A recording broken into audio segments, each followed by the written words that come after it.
Lord, we invite you into this place. We ask that you help open our hearts, and that you prepare us for your Spirit as you move through this body in this time of worship.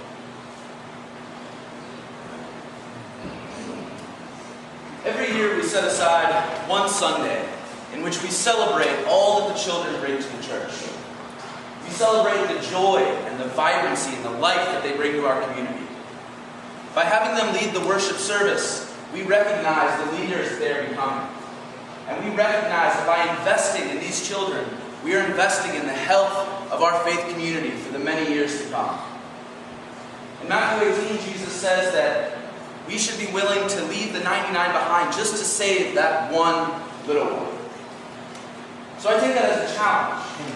How do we do that? What do we need to do to save that one little one? Alan told me that you all have been sponsoring a child in India named Sunena.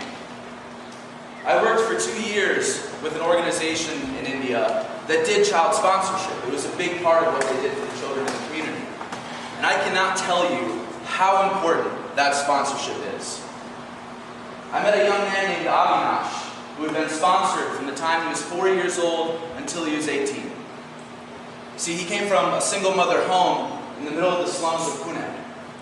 Now, it's tough for a single mother in any country, but in India, it's really tough. Had he not had that sponsorship, his life would have been completely different. Because he was sponsored, he is now an IT engineer, working information technology, and has returned back to this program to teach the children of his slum community computer classes. So what does the sponsorship do? It provides school uniforms, school supplies, both of which are huge obstacles to getting an education for kids in India. It also provides nutrition, which is lacking for most children in India. By having that nutrition, we can ensure that they can grow to their full potential, both physically and mentally. While I was working for this organization, we started to realize that while we were taking care of the education, we were taking care of the nutrition, there was a really important aspect that we've been missing. That aspect was sexual education. You see, my primary responsibility while I was working in India was HIV prevention. And what we discovered as we went out in the community and we talked to people was that it's really hard to teach HIV prevention if people don't really understand what that means. If they don't know what HIV is, how it's transmitted, or how they can protect themselves.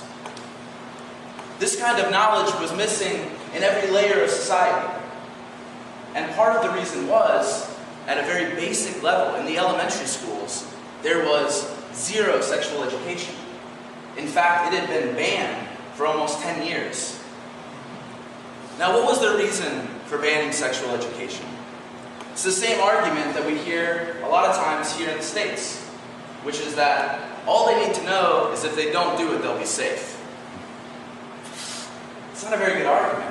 In my mind, it's kind of like saying, taking a driver's education class and saying, well, you don't need to know about seatbelts, just drive the speed limit. It doesn't work. Unfortunately, regardless of how hard you try, accidents are going to happen. Not offering sexual education opens our children up to all kinds of problems. The first one that I discovered going into classrooms and talking to these kids is that if we don't talk to them about it, that doesn't mean they're not going to learn about it. A lot of parents have this idea that if I just pretend it doesn't exist, if I pretend that my child is just an innocent, perfect little angel, that we can just push it off, and then one day, poof, they'll be a responsible 18-year-old adult. Unfortunately, that's not how that works. Because if we don't talk to our kids, and the schools aren't talking to our kids, where are they going to go for their information? Because I can tell you, they're curious. They're going to go to their peers, and they're going to learn from the media. And I don't need to tell you that both of those are terrible sources for information. Another problem that we find is that kids have all these questions roiling inside of them. Especially when you start to go through like your teenage years, it's really tough. You have these questions of identity and desire and insecurities. And if there's not a healthy, safe place to ask those questions, then that's going to lead to depression, it's going to lead to high-risk behavior, and worse. A lot of adults have this idea that, well, my kids don't want to hear about that. They'll just be really uncomfortable if I start talking to them about it.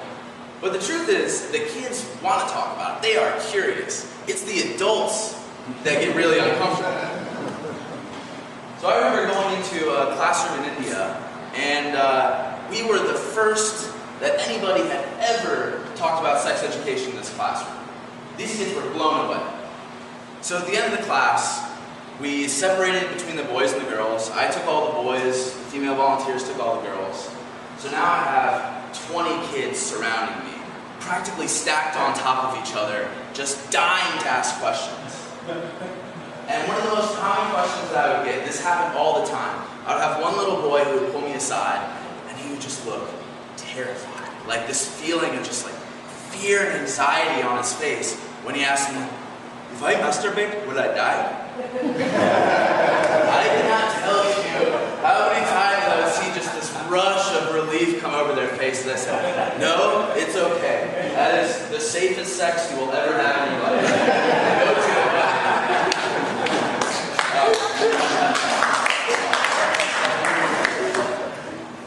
But unfortunately, a lot of the questions that we got from the kids weren't funny, they were dark. Because kids in India face a really big problem, and that's sexual abuse. Because it's a culture where you can't speak openly about sex within the community, within the family, within the schools, that means children feel like they can't talk about it ever. Which means when adults violate those children, they feel like they have no one to turn to. It's a secret that they have to carry by themselves. We had a young girl pull one of our volunteers aside, and she said, am I allowed to say no to sex? She didn't know. Nobody ever talked to her about it. Nobody ever told her, your body is your body, and it's yours to do with what you please. And if somebody's trying to do something to you you don't want, you tell them so. You say no.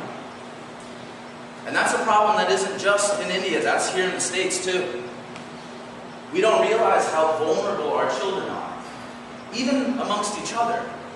Like, let's say you have a teenage daughter or son. If they don't feel comfortable talking to you about sex, then how are they going to come to you for support when their boyfriend or girlfriend is pushing them to do something they're not ready to do?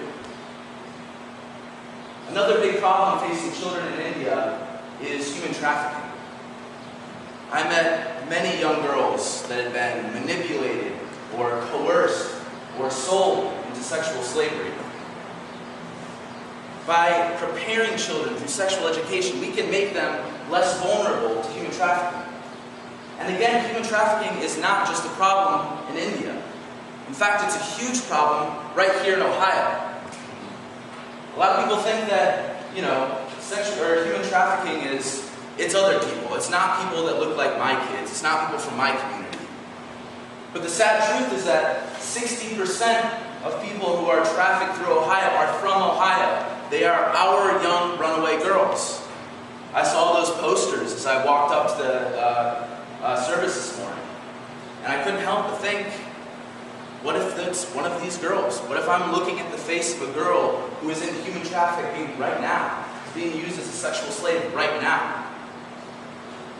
And a lot of these girls, they get talked into it by some older man who, gives them the attention that they never got, who, introduces them to things nobody had ever prepared them for. And you can't protect yourself from something you don't understand, which is why education is so important. So how does the church get involved? What is our role in this? Because for, most of history, the only thing that the church has ever had to say about sex was don't do it. But as you know, telling somebody not to do something is one of the most effective ways to get them to do it. So how do we get beyond that? How do we get beyond just the do's and the don'ts? What we need to do is take a holistic approach to sexual education. It's not just about do's and don'ts. It's about personal development. It's about helping people figure out what are their values. what is right for them. Also helping them develop the interpersonal skills to say, how do you handle a situation where your boyfriend or girlfriend is trying to get you to do something you don't want to do? How do you handle that? I really love them, I don't want them to leave me. Well, there's ways that you can handle that in a healthy way and still preserve that relationship. These are the things that we need to be covering.